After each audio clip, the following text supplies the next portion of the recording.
Good afternoon, everyone. Tom Springer, shareholder with Schneider Downs. I'm responsible for strategy and transaction advisory. Today, as part of our Take 10 with Tom series, we're going to talk about various techniques that companies use, primarily the middle market companies, to attract and retain talent, various compensation incentive strategies. It's my pleasure to introduce you today to Shad Fagerland. Shad is a senior manager with our wealth management practice. Good afternoon, Shad. Hello. All right, to get started, let's just jump right in. So with compensation incentive strategies, middle market companies have to really get creative because they're competing with the big guys out there, the big companies. So what are some of the common strategies that you're seeing the middle markets use to attract and retain talent? The most common vehicle that I work with is called a non-qualified deferred compensation plan. This is a plan that an employer sets up for a select group of management, highly compensated employees. It can be very flexible in terms of what benefits it provides, how long the vesting schedule is. And there's also a lot of flexibility to structure the benefit either as a cash amount or as something based on equity or the value of the company. So it's a great way for privately held companies to give an equity-like incentive without giving away actual equity in the company. Excellent. No, I appreciate that insight. In addition to that particular strategy, do you often run across companies that are employing, let's say, phantom equity or different techniques like that? Yeah, phantom equity has been very common. The last 10 years, I would say it's becoming more common. There's a variation of that called stock appreciation rights. Both of these are just ways of giving a cash award, but you value it based on the hypothetical value of the company. So you could set, say, a formula. You take your EBITDA times a multiple of 8, say, and that is the value of the enterprise. We divide that by the number of phantom equity units, and each one of those has a value. So if you have 100 units in your account, if the company does well, by the end of your vesting period, your benefits will have gone up in value. Excellent. No, I appreciate that insight. And with that insight, it seems like some of these companies or some of these plans have strategies where they can actually have folks earn in over some period of time. So they're not just given the plan or given the benefit of the plan, I should say. Can you talk a little bit about that? Yeah. A lot of deferred comp plans that I work with will have a fairly long time horizon. They might have a 20-year goal in mind. They really want to retain people for that long. So the benefits will accrue slowly over time and vest slowly over time.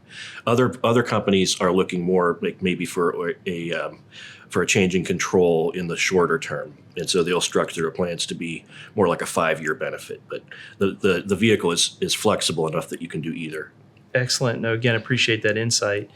And in addition to the strategies that Shad is telling us about, through transactions, when companies are considering monetizing the value or an owner is going to get out of the business, transfer the business, what have you, they get pretty creative with strategies to make sure that they can retain the talent pre-transaction as well as post-transaction. Can you give a little bit of example of what people are doing for that?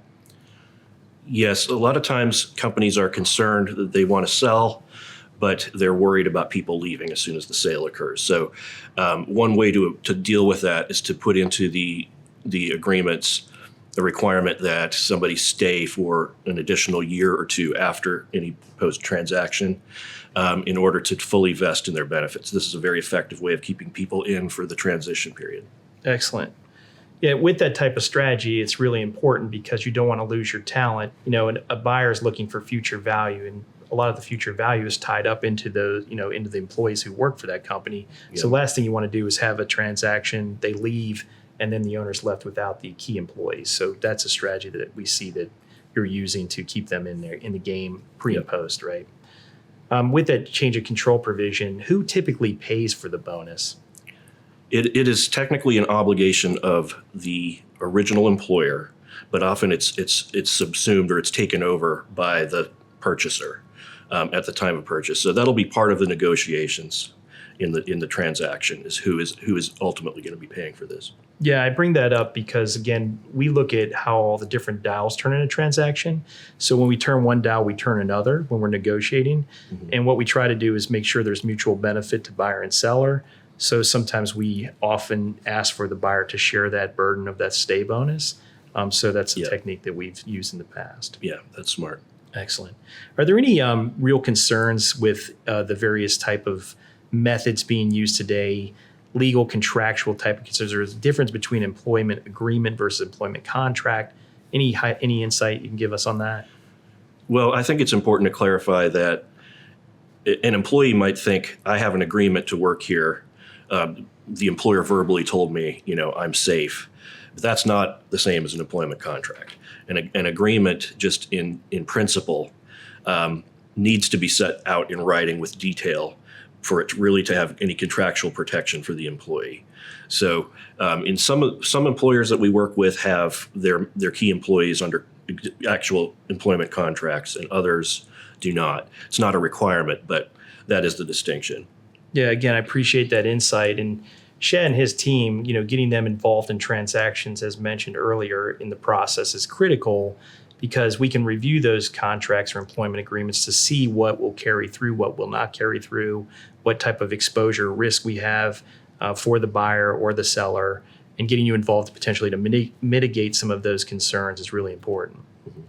So I really appreciate you providing some insight today, to share with the audience, what's important for middle market companies to engage early with the team to find creative strategies to retain, attract, and motivate talent, and also giving a little bit of insight relative to what would transfer or what some of the concerns are with a change of control provision with the transaction.